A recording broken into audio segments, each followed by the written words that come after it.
देवेंद्र फडणवीस ने इस मामले में बहुत बड़ा बयान दिया है। अबू आजमी को लेकर देवेंद्र फडणवीस से पूछे गए सवाल पर सीएम ने कहा कि 100% जेल में डालेंगे।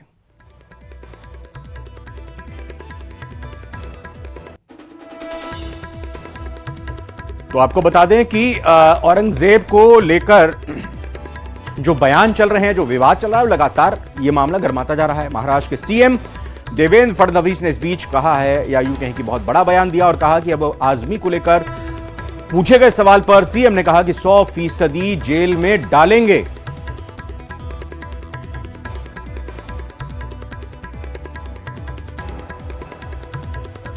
अबू आझमी बोलत असेल तर त्याच्यावर कारवाई झाली पाहिजे।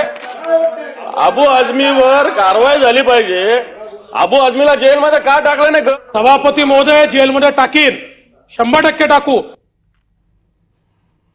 मौलाना जहां इस मुद्दे को मजहबी रंग देने की कोशिश कर रहे हैं, वहीं दूसरी तरफ महाराष्ट्र के डिप्टी सीएम एकनाथ शिंदे का कहना है कि जो भी छत्रपति संभाजी महाराज का अपमान करेगा, महाराष्ट्र उसे छोड़ेगा नहीं। यूपी के डिप्टी सीएम केशव प्रसाद मौर्य ने अबू आजमी को समाजवादी पार्टी से निकालने की मांग की है। महाराष्ट्र के जनता की भावना को अध्यक्ष महोदय जी ने मानकर उनका निलंबन कर दिया है। छत्रपति शिवाजी महाराज जी का अपमान जो भी करेगा, छत्रपति संभाजी महाराज का अपमान जो करेगा, उसको महाराष्ट्र नहीं छोड़ेगा, उसको महाराष्ट्र माफ नहीं करेगा। श्री अखिलेश यादव जी, जिनको अबू आजमी के खिलाफ तत्काल कार्रवाई करना चाहिए था, वह क्रूर मुगल शासक औरंगजेब को महान बताने वाले व्यक्ति के समर्थन में मैदान में आए। तो मुझे लगता है कि चाहे वह जो क्रूर मुगल शासक रहे हैं, चाहे वह औरंगजेब या अन्य, उनकी भी आत्मा अखिलेश यादव जी के अंदर समा गई है, इसलिए इस प्रकार की बात कर रहे हैं। अन्यथा उन्हें तत्काल अबू आजमी जैसे व्यक्ति को, जब वो उस व्यक्ति ने औरंगजेब जैसे व्यक्ति को महान बताने का पाप किया, काम किया, और भारत की धरती ऐसी चीजें स्वीकार नहीं करती है। और बीजेपी के अलावा उद्धव ठाकरे और कांग्रेस पार्टी भी समाजवादी पार्टी विधायक अबू आजमी के बयान का विरोध कर रही हैं। उद्धव ठाकरे ने जहां अबू आजमी को हमेशा के लिए विधानसभा से निलंबित करने की मांग की, वहीं नाना पटोले ने कहा ऐसे अत्याचारी मानसिकता का कांग्रेस समर्थन नहीं करती है। कितने दिन के लिए किया है? बजट सत्र का क्या मामला होता है? वो 2-3 हफ्ता चलेगा, सप्ताह चलेगा, लेकिन परमानेंटली उसको निलंबन करना चाहिए। अत्याचारी मानसिकता का कोई समर्थन करे तो उसका समर्थन करने का कोई कारण ही नहीं। महाराष्ट्र के अस्मिता को जो भी कोई ठेस पहुंचाए, उसके ऊपर कानूनी कार्रवाई हो, ये भूमिका कांग्रेस पार्टी की है और कांग्रेस पार्टी उसमें आज तक हमेशा उसके लिए लड़ाई करती रही है। तो आज जो कार्रवाई हुई उसका समर्थन हमने किया ही है। बिहार की बात करते हैं, जहां विधानसभा चुनाव में करीब 6 महीने बचे हैं, लेकिन उससे पहले ही जमकर सियासत भी हो रही है। बिहार के दोनों डिप्टी सीएम ने तेजस्वी यादव पर हमला बोला है और कहा है कि आरजेडी की बिहार में कोई हैसियत नहीं है। लालू ने बिहार को खटारा बना दिया था।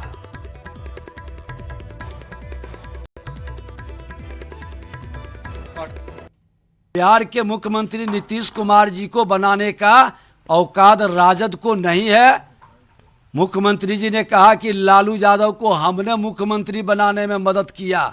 उनके जात के लोग भी नहीं चाहते थे कि लालू यादव जैसे राजनीतिक फ्रॉडिज्म और भ्रष्ट मानसिकता के लोग मुख्यमंत्री बने। लालू जी ने बिहार को खटारा बनाया है, नीतीश जी उसको समृद्ध बना रहे हैं। तेजस्वी ने बोला है हम 37 साल के हैं और नीतीश कुमार 75 साल के हैं, हम अरे तो आप समझ के करेंगे। लालू जी का बेटा बाद में पैदा लिया तो उसका दोषी कौन हो सकता है? ये तो उनको अपने माता पिता से पूछना। और वहीं तेज प्रताप यादव ने नीतीश कुमार के बहाने एनडीए पर हमला बोला, जिस पर बीजेपी ने पलटवार करते हुए कहा कि नीतीश कुमार पर कोई दाग नहीं है। युवाओं का हुनकार रहा वहाँ, युवाओं का बात रखा गया वहाँ। इस तरीके से इस सरकार में युवा परेशान है, उसको लेकर के हम लोग पूरे तरीके से युवाओं का जो है जमावड़ा पूरा था। सभी लोग अपना और आने वाला जो समय है उसमें युवा बढ़ चढ़ करके आगे बढ़ेंगे। पूरे देश में नीतीश कुमार ही एक ऐसे सीएम है जिन पर कोई व्यक्तिगत आरोप नहीं लग सकता है, और सीधे तौर पर अगर कोई बदनाम सीएम रहा है पूरे देश में तो लालू प्रसाद यादव जी रहे हैं। उनकी धर्म पत्नी रही है जो पूरे बिहार को बदनामी के कगार पर ले गए। पूरा बिहार हमारा जंगल राज घोषित हो गया। अभी तक उस नाम से हम लोग को पीछा नहीं छूटा बिहार से। तो ये लोग जो कर्म किए हैं, कुकर्म किए हैं, बिहार की जनता वर्षों तक याद रखेगी। उधर बिहार महागठबंधन में सब कुछ ठीक नहीं चल रहा है। कांग्रेस विधायक अजीत शर्मा ने यह कहकर खलबली मचा दी है कि चुनाव के बाद सीएम चेहरा तय करेंगे, जिस पर आरजेडी ने आपत्ति जताई है। पूरे मामले पर बीजेपी और जेडीयू ने चुटकी ली है।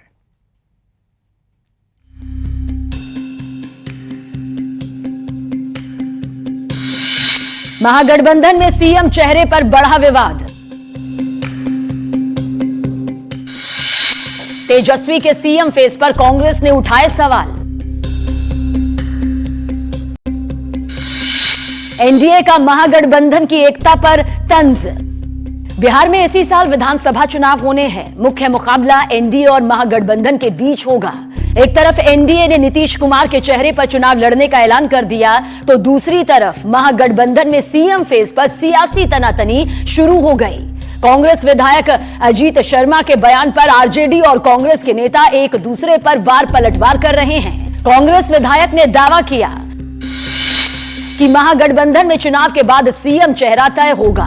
इस दौरान उन्होंने कहा कि सीएम चेहरा राहुल गांधी और सोनिया गांधी तय करेंगे। कांग्रेस विधायक के बयान को आरजेडी ने तुरंत लपक लिया और साफ साफ कहा कि हमने अभी तक तेजस्वी के नेतृत्व में लड़ाई लड़ी है और मुख्यमंत्री का चेहरा भी तेजस्वी यादव ही होंगे। हमको लगता है 2025 के चुनाव महागठबंधन एनडीए की सरकार बनेगी। आप लोग भी कह रहे हैं क्या कि इंडिया गठबंधन एकजुट रहेगा और इंडिया गठबंधन की सरकार बनेगी। चुनाव बाद तय करेंगे क्या कि तेजस्वी सीएम होंगे या नहीं? नहीं, वो तो आदरणीय खड़गे साहब, आदरणीय राहुल गांधी जी तय करेंगे। हम कोई नहीं है तय कर। हमने कहा जनता चुनाव जिताती है, वही बनाती है कौन विधायक बनेगा और कौन मुख्यमंत्री बनेगा, सब जनता उस हिसाब से चुन के भेजती है। हम लोग अभी तक जितनी लड़ाइयाँ लड़ी हैं वो हमारे नेता तेजस्वी जी के फेस पे ही लड़े हैं। और ये आज के दृश्य परिदृश्य को देखिएगा तो बिहार में एक्सेप्टेड लीडर हैं तेजस्वी प्रसाद यादव, इसमें कहीं भी कोई शक नहीं है। आज जो मास को कनेक्ट करना हो, पब्लिक में जाना हो, जो पब्लिक फिगर उनका है, हमको नहीं लगता है कि कोई आज के डेट में उतना युवा और कनेक्टिंग नेता है। तेजस्वी को सीएम चेहरा बनाने पर कांग्रेस के ऐतराज पर अब बीजेपी और जेडीयू ने महागठबंधन पर चुटकी ली। बीजेपी ने कहा कि महागठबंधन में सब कुछ ठीक नहीं चल रहा है। महागठबंधन में तो पहले तो आपस में एक तरह के ठगने का वातावरण है, लेकिन कल का दिन जिस प्रकार से कांग्रेस के नेताओं को तेजस्वी यादव ने भरे सदन में बेइज्जत किया, अपमानित किया और यहाँ तक कहा कि जो उनके पिताजी के समय में जो कि पहले जो सरकार थी वो इतनी नाकाम थी जिसके कारण उनके पिताजी के आने के बाद ही परिवर्तन हुआ। तो मेरा ये मानना है कि कांग्रेस इतना बेइज्जत, इतना अपमानित भरे सदन में होने के बावजूद भी आज भी उनके शागिर्द बनकर बैठी है। इससे ज़्यादा कांग्रेस के नेता कांग्रेस को अब गिरवी नहीं रख सकते हैं। कुछ नहीं, वहाँ पर भी उनको नेता मानने के लिए कोई तैयार नहीं है। एक बात कहते हैं कि कल वो भविष्यवक्ता बन रहे थे, भविष्यवाणी करने का काम मेरा है, हम उनकी टिप्पणी देख लिए हैं। उनको बिहार के मुख्यमंत्री का पद नहीं लिखा हुआ। हालांकि इस बार कांग्रेस ने बिहार में मिशन 50 का नारा दिया है। इसके लिए कांग्रेस को 2020 चुनाव से ज्यादा सीटों पर चुनाव लड़ना होगा, जिसके लिए आरजेडी शायद ही तैयार हो, क्योंकि 2020 में 70 सीटों पर चुनाव लड़कर कांग्रेस महज 27% स्ट्राइक रेट के साथ 19 सीटें ही जीत पाई थी। कई आरजेडी नेताओं ने कांग्रेस के खराब प्रदर्शन को महागठबंधन की सरकार नहीं बनने की वजह बताई थी। वहीं 2015 विधानसभा चुनाव में कांग्रेस 41 सीटों पर चुनाव लड़ी थी और 27 सीटें जीतने में सफल रही थी, जो 1995 में 29 सीटों पर जीत के बाद बिहार चुनाव में पार्टी का सर्वश्रेष्ठ प्रदर्शन था। हालांकि इस बार क्या कांग्रेस 2015 के प्रदर्शन को दोहरा पाएगी या 2020 चुनाव जैसा नतीजा रहेगा, ये तो वक्त ही बताएगा। लेकिन अब जिस तरह से सीएम फेस पर महागठबंधन में आपसी कलह खुलकर सामने आई है, इससे यह तय माना जा रहा है कि बिहार में सियासी पारा समय के साथ साथ हाई ही होगा।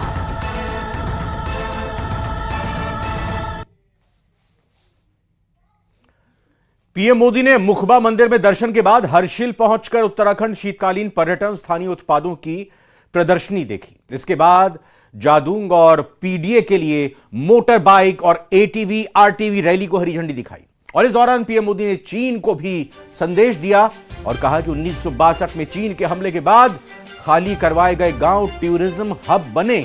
तो ये तमाम बातें कही गई और इन सारी तस्वीरों के जरिए आप देख सकते हैं मां गंगा मंदिर में उत्तराखंड में पीएम मोदी जब पहुंचे तो हर्षिल में पहुंचकर पारंपरिक डांस उन्होंने वहां पर देखा, साथ ही साथ उसमें शामिल भी हुए। बाइक रैली को हरी झंडी दिखाई, प्रदर्शनी को उनकी तरफ से देखा गया, स्टॉल का जायजा लिया, किस तरह के स्टॉल्स वहां पर लोग जो मौजूद थे उनसे बातचीत की गई। मां गंगा की पूजा अर्चना सबसे पहले की। पीएम मोदी का भव्य स्वागत किया गया जब वो वहां पहुंचे और मंच पर आसीन प्रधानमंत्री नरेंद्र मोदी ने कई सारी बातें भी कही।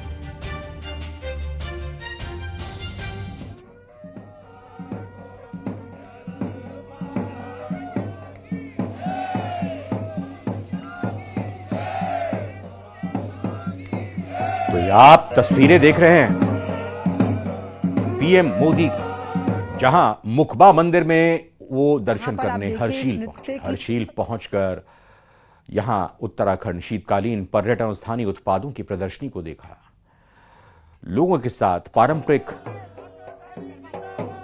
जो नृत्य है उसमें शामिल हुए, हाथ जोड़कर सबका अभिनंदन किया। इसके बाद जादू और पीडीए के लिए मोटर बाइक और एटीवी आरटीवी रैली को भी प्रधानमंत्री की तरफ से हरी झंडी दिखाई गई और दूरबीन से कुदरत के नजारे भी देखे। इस दौरान पीएम मोदी ने चीन को भी संदेश दिया और कहा कि 1962 में चीन के हमले के बाद खाली करवाए गए गांव टूरिज्म हब बने।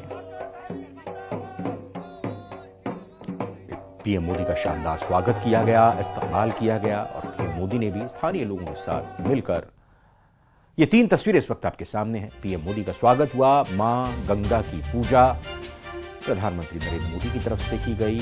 मुखबा में पीएम मोदी ने नमन करके मां गंगा की पूजा अर्चना की।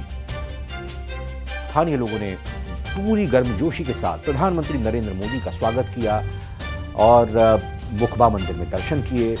ये हर्षिल उत्तराखंड में पहुंचे मुख्यमंत्री, जहां शीतकालीन पर्यटन और स्थानीय उत्पादों की प्रदर्शनी प्रधानमंत्री की तरफ से देखी गई और इसके बाद जादूंग और पीडीए के लिए प्रधानमंत्री नरेंद्र मोदी ने मोटर बाइक और एटीवी आरटीवी रैली को हरी झंडी दिखाई।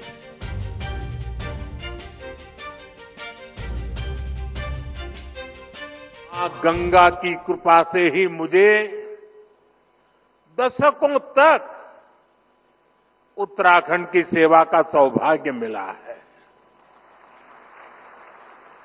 मैं मानता हूं उन्हीं के आशीर्वाद से मैं काशी तक पहुंचा और अब सांसद के रूप में काशी की सेवा कर रहा हूं। और इसलिए मैंने काशी में कहा भी था, मुझे मां गंगा ने बुलाया है। और कुछ महीने पहले मुझे ये भी अनुभूति हुई कि जैसे मां गंगा ने मुझे अब गोद ले लिया है, ये मां गंगा की ही दुलार है। बड़ी खबर बताते हैं। यह खबर जो है एसीबी की जो खेतोलाई में कार्रवाई की गई है उस मामले से जुड़ी है। संविदा कर्मी शारदा बिश्नोई पर बड़ा एक्शन लिया गया है। स्वास्थ्य विभाग ने शारदा बिश्नोई की अनुबंध सेवाओं को खत्म कर दिया है। सीएमएचओ राजेंद्र पालीवाल ने इस संबंध में आदेश जारी किए हैं। पीएचसी खेतोलाई में अनुबंध पर कार्यरत थी शारदा बिश्नोई। संविदा कर्मी शारदा बिश्नोई के पति कपिल बिश्नोई को ट्रैप किया था। 1700 रुपए की रिश्वत लेते हुए रंगे हाथों गिरफ्तार किया था। अमेरिकी राष्ट्रपति डोनाल्ड ट्रंप ने 13 वर्षीय डीजे डैनियल को सीक्रेट सर्विस एजेंट बनाया। यह बच्चा दुर्लभ सम्मान पाने वाला अमेरिका के इतिहास का सबसे कम उम्र का शख्स बन गया है। यह घोषणा अमेरिकी संसद में ट्रंप के संबोधन के दौरान की गई थी। डैनियल को ब्रेन कैंसर है। डीजे के पास सिर्फ 6 महीने बचे हैं। बेटे को सीक्रेट एजेंट बनाना डैनियल के पिता का सपना था।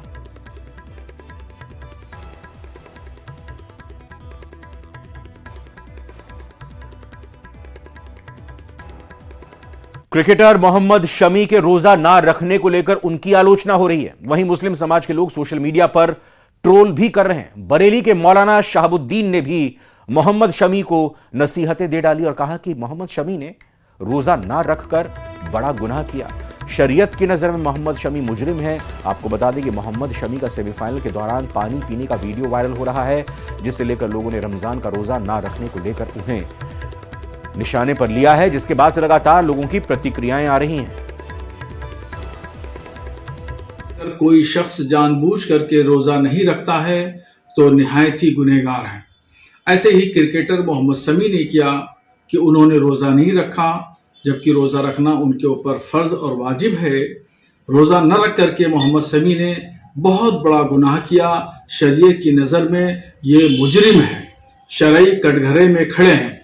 इनको हरगिज ऐसा नहीं करना चाहिए। होली का त्योहार यानी रंग बिरंगे रंगों का त्योहार, ऐसे में इको फ्रेंडली हर्बल गुलाल की डिमांड बढ़ गई है और ऐसे में इस साल की होली में मेवाड़ की हर्बल गुलाल दिल्ली, बेंगलुरु और अहमदाबाद जैसी सिटीज में भी अपनी खुशबू बिखेरेगी, रंग बिखेरेगी। इस रिपोर्ट में आपको दिखाते हैं।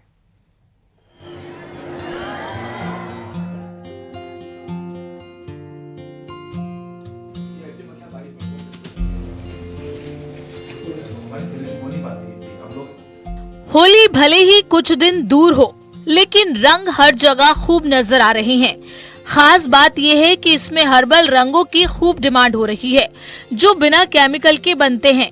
मेवाड़ के आदिवासी अंचल उदयपुर में रंगों के त्योहार होली को रंगत देने के लिए तैयारियां जोर शोर से की जा रही हैं।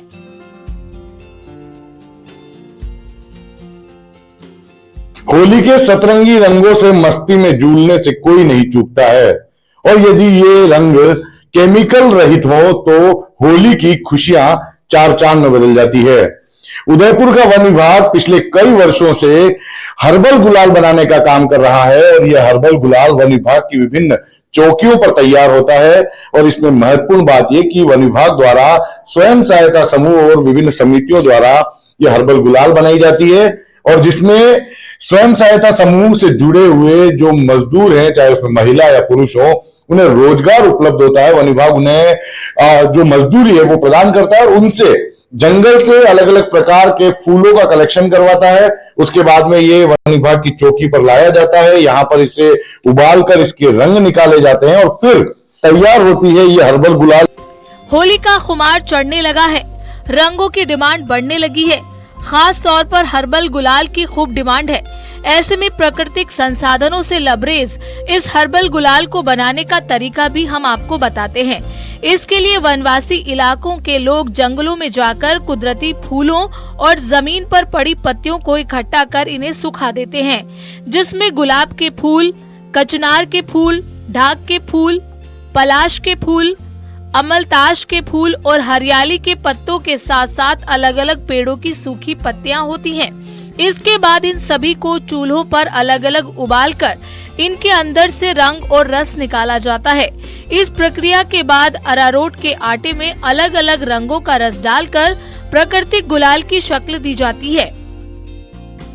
कैसे बना रहे? हम जंगल में से फूल पत्तियां तोड़ के लाते हैं, उनको उबालते हैं, उसका कलर निकालते हैं, फिर बनाते हैं। कौन कौन से फूल पत्तियां लाते हैं? फूल लाते हैं पलाश के फूल, ये अमलताश के फूल, और ये हम वो एक हरियाली का लाते हैं, हरियाली का पत्ते ऐसे लाते हैं। गुलाब का फूल भी लाते हैं, उनसे बनाते हैं। केमिकल मिलाते हैं क्या? केमिकल नहीं बनाते सर, वो कलर ही डालते हैं। उदयपुर के वन विभाग की सुरक्षा समिति आदिवासी अंचल की महिलाएं प्राकृतिक संसाधनों से हर्बल गुलाल तैयार करने में जुटी हुई हैं। यही नहीं, वनवासी इलाकों में तैयार की जा रही इस इको फ्रेंडली हर्बल गुलाल में कुछ भी आर्टिफिशियल नहीं होता, इसलिए इसका शरीर पर कोई साइड इफेक्ट नहीं होता।